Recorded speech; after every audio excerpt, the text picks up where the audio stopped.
لتعرفوا كيف عملت اسهل بانكيك وبدون ما يفشل مع حدا، حطوا لايك واشتراك للقناة. يلا نبلش الفيديو.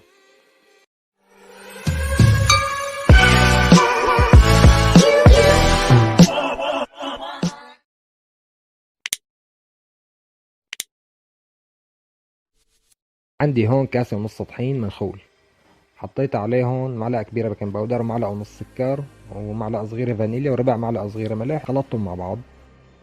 بعدين ضفت عليهم بيضتين بحرارة الغرفة. ملاحظة المكونات كلها لازم تكون بحرارة الغرفة. عندي هون معلقتين زيت وكاسة حليب.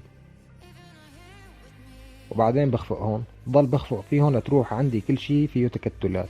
ما بوقف خفق لحتى تروح كل التكتلات الموجودة، وبس خلصت خفق بغطي الخليط وبتركه يرتاح نص ساعة، بعدين بشتغل فيه. بعدها بتعبيهم ببريق او بدولة قهوة او بأي شي بيناسبك، وبعدين بتسكب بالمقلاية. المقلاية لازم تكون حامية ومدهونة بشوية زبدة.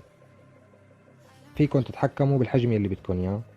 وبس نشفت الاطراف من فوق بقلبها على الوش التاني وبتركها دقيقة كاملة، ولا بساوي الكمية برجع لكم.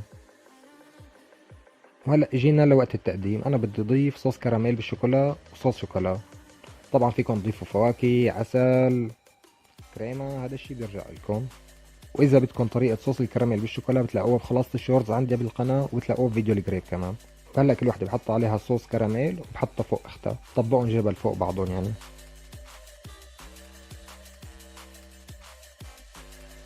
واخر شي بسكب عليهم صوص شوكولا. كمان وصفة صوص الشوكولا بتلاقوها بقناتي على خلاصة الشورتس.